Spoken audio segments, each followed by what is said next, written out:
Les Auvergnats l'attendaient depuis un siècle. Quand on voit ce peuple, c'est inimaginable. C'est énorme.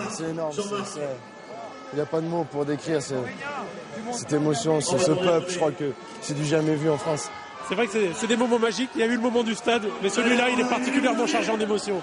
Celui-là est plus beau que celui-là du stade. C'est magnifique parce qu'on l'a réalisé dans le cours de la nuit et celui-là aujourd'hui, c'est quelque chose d'énorme. Quel moment, hein. Vous pensiez vivre ça? En Australie, ça n'existe pas, ça. Non, ça n'existe pas. Je ne peux pas imaginer ça ici. Grand moment d'émotion avec la haie d'honneur des anciens joueurs clermontois qui ont salué l'exploit de leur cadet.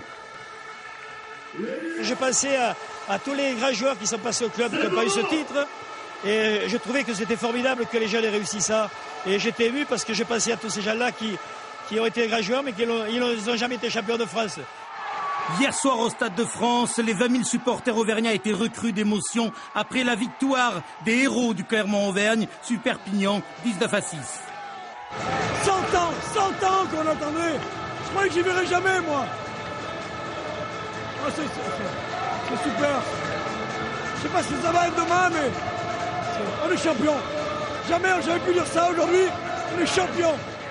Désormais, le bouclier de Brennus est en terre auvergnate. La fête devrait s'éterniser tard dans la nuit. Alors comme promis en direct de Clermont, avec nous Morgane Parra, demi-mêlée, 21 ans.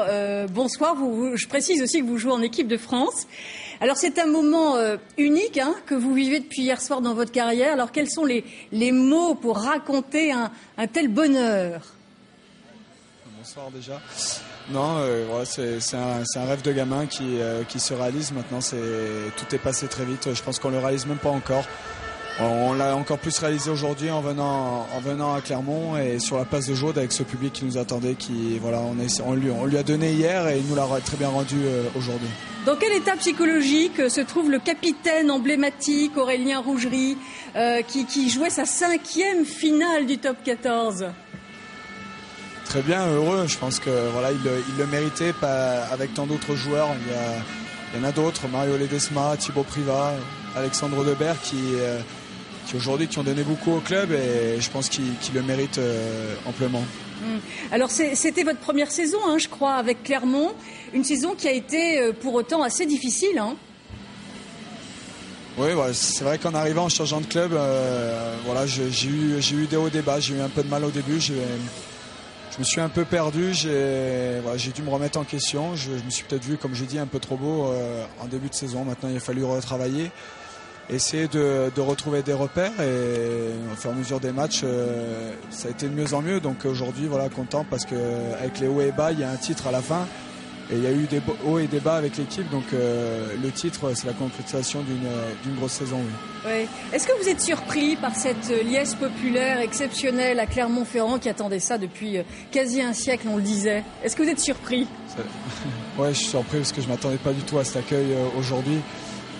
Et on m'en avait parlé déjà de la première finale perdue où il y a eu du monde qui attendait cette équipe.